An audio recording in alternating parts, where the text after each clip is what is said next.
Ahora tenemos un invitado muy especial, se trata de Mario Díaz-Balart, representante de la Cámara Republicana por el estado de Florida, en Estados Unidos. Señor Díaz-Balart, gracias por estar aquí. Gracias, Juan Carlos. Desde hace casi una semana, el gobierno de Estados Unidos está cerrado parcialmente. 800.000 trabajadores no pueden ir a sus puestos de trabajo. ¿Cuánto cree usted que tiempo más va a durar este cierre y cómo cree que se pueda reabrir el gobierno, sobre todo después del desencuentro entre el presidente Barack Obama y los miembros de la oposición republicana? Sí, bueno, yo espero que esto, yo hubiese querido que esto nunca se hubiese cerrado, ¿no?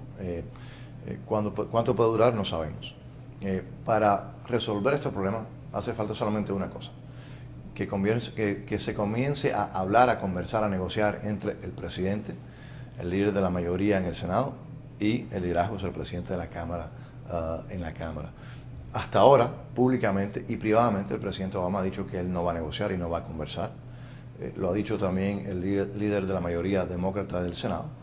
Y por lo tanto, no sabemos hasta cuándo ellos van a rehusar hablar y conversar y negociar.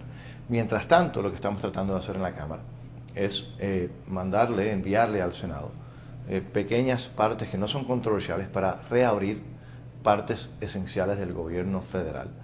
Hasta ahora hemos recibido apoyo en la Cámara bipartidista, como una cuarta parte de los demócratas han estado apoyando estas medidas de abrir, aunque sean temporalmente, o comenzar a abrir el gobierno federal, mientras que vemos si el presidente va a cambiar de opinión y va a comenzar a negociar y a hablar. Y es posible que lo haga, porque ahora vimos que ahora anunció que va a cancelar su viaje que estaba programado para Asia. Yo asumo que va a cancelarlo porque va a comenzar a negociar y a hablar y a trabajar. Así que hay esperanza. Lo único que hace falta es que comiencen las conversaciones y las negociaciones.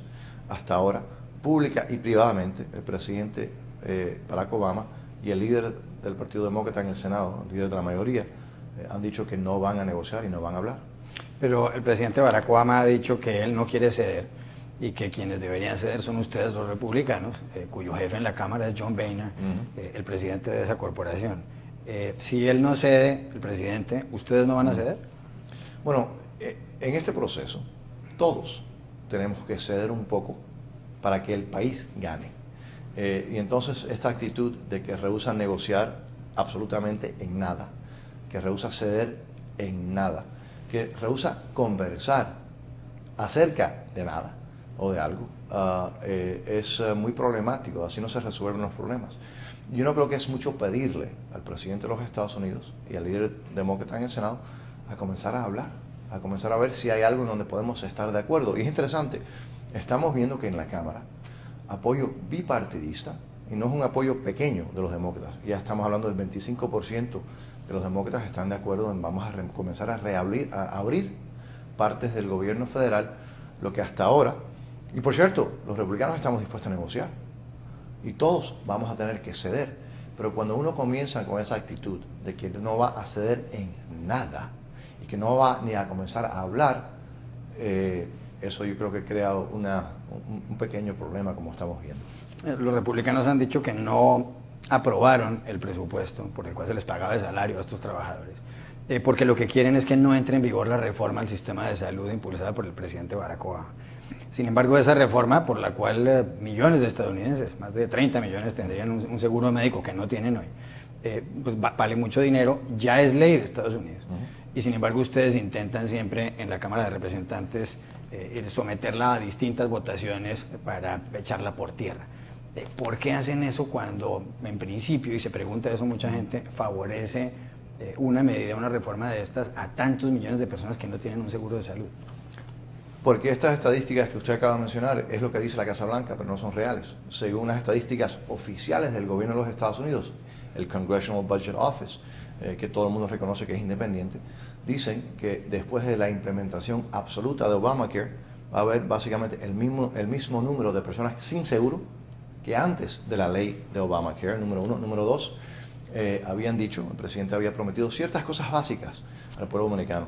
Número uno es que si uno le gustaba el seguro que tenían, no lo iba a perder. Ya hay cientos y miles de americanos que están perdiendo su seguro que le tenían. Dijo que iba a reducir el costo del seguro médico, ha aumentado el costo del seguro médico. Y el mismo presidente ha negado o ha cambiado ha pospuesto más de una docena de las partes de la ley misma de él, porque él ha visto que son desastrosas. Entonces, pero esto es lo que es más negativo todavía, que a los amigos del presidente, a las industrias que favorecen al presidente, los ha permitido mantenerse afuera de la ley, de esta ley del cuidado médico. Y lo que estamos viendo es que hasta algunos que querían esta ley y que apoyaban esta ley, los sindicatos obreros, ahora están diciendo, aguanten que es desastroso. En todas las, si uno ve las encuestas en el pueblo dominicano, hay un rechazo absoluto. ¿Por qué? Porque lo que el presidente prometió que iba a hacer la ley no está pasando. El costo no se ha reducido, se ha aumentado. Entonces, está demostrando ser una ley desastrosa para la economía, para el pueblo dominicano. Y si porque una ley ya se convirtió en ley, nunca se debería cambiar, entonces todavía tendríamos la prohibición de alcohol en los Estados Unidos, que no solamente fue una ley, fue una enmienda a la Constitución, pero fue desastrosa y por lo tanto el Congreso comenzó a decir vamos a ver si hay cambios. En este caso, el presidente ha pospuesto más de una docena de partes de esa ley, pero lo ha hecho a los que lo han apoyado, a sus amigos. El presidente tiene que reconocer que no ha funcionado muy bien y por lo tanto tenemos dos opciones. Mantener una ley que está demostrando ser desastrosa para la economía, que está llevando a la bancarrota a los Estados Unidos, que está forzando a cientos y miles de americanos a perder su seguro médico, o decir, vamos a sentarnos a negociar, a ver si se puede cambiar, si se puede mejorar. Ahí también el presidente está diciendo, y lo ha estado diciendo, rehúsa ni conversar con el Congreso. Otra ironía, la Casa Blanca y los que crearon esta legislación, para ellos mismos, ellos se mantuvieron fuera de esta legislación. Entonces, si es tan positiva para todo el pueblo dominicano, ¿por qué es que los que la escribieron hicieron una exención para ellos mismos, incluyendo para la Casa Blanca, los empleados del presidente? No quiero decir que eso es corrupción, pero sin duda es por lo menos inconsistente y de muy mal gusto. El presidente Obama ha dicho que lo que él llama una especie de obstinación del Partido Republicano a la hora de negociar se debe a que ese partido, el republicano, está en manos del ala más radical, más conservadora, que es el Tea Party, el partido del té. Es el Partido Republicano y es el señor John Boehner, presidente de la Cámara de Representantes, o son ellos rehenes del Tea Party, de esa ala radical. Se ha convertido el partido que fue de Abraham Lincoln en una especie de rehén del Tea Party. Sí. Es interesante porque el presidente dice que los republicanos no quieren conversar y no quieren negociar, pero al mismo tiempo dice que él no quiere conversar y no quiere negociar. Y es interesante lo que dice el Partido Republicano, el liderazgo del Partido Republicano, y lo que ha hecho el Partido Republicano y el liderazgo aquí es: vamos a negociar y vamos a conversar, y aquí estamos listos para conversar. Entonces el presidente acusa al Partido Republicano de no querer negociar, pero entonces él públicamente, lo ha dicho múltiples veces, él rehúsa negociar. Es interesante, y eso lo hemos visto en el pasado, como muchas entidades tratan de acusar a los otros de lo que ellos están haciendo. ¿Quién es el que dice que no quiere negociar? Públicamente. ¿Alguien ha escuchado a John Boehner, líder republicano, decir que no quiere conversar y no quiere negociar? ¿Usted lo ha escuchado? No, nunca lo ha dicho. El único que ha dicho públicamente que no quiere negociar y no quiere conversar es el presidente de los Estados Unidos. Eso nunca lo ha dicho el líder republicano. Entonces, por lo tanto, efectivamente, yo sigo escuchando eso en la prensa, de que el presidente dice que los republicanos no quieren negociar, pero el único que ha rehusado negociar, y que por cierto, no lo digo yo, lo dice él mismo, el único que públicamente ha dicho no va a negociar, ¿quién es? ¿Quién es? Me gustaría que usted lo mirara, lo revisara, y va a ver que el único que ha dicho que no va a negociar es el presidente de los Estados Unidos. Y eso nunca lo ha dicho el presidente de la Cámara, el republicano John Boehner. hay temor en los mercados internacionales y en la comunidad internacional de que si este desencuentro continúa hasta el 17 de octubre, es decir, más o menos en 2 semanas, puede agravarse la situación porque ese día se vence el plazo para que el Congreso de Estados Unidos autorice el aumento del techo de la deuda a 16,7 billones de dólares, es decir, millones de dólares. Sí. Si el Congreso no lo hace, Estados Unidos no puede seguir pagando las cuentas y entraría en suspensión de pagos por primera vez en su historia. El señor John Boehner, el líder de los republicanos en la Cámara de Representantes, ha dicho que él no va a permitir que eso pase. Lo dijo hace pocas horas. ¿Cómo interpreta esas declaraciones de Boehner?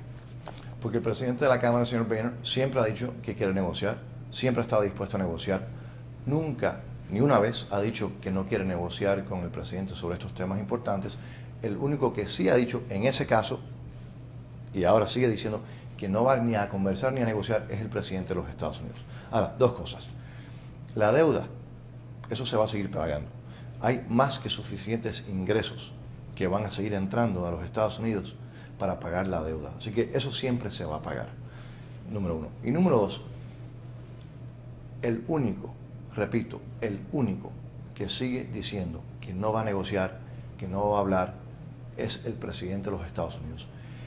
Para resolver problemas pequeños o grandes, en los gobiernos o en los matrimonios, ¿hace falta qué? Hablar, conversar y negociar.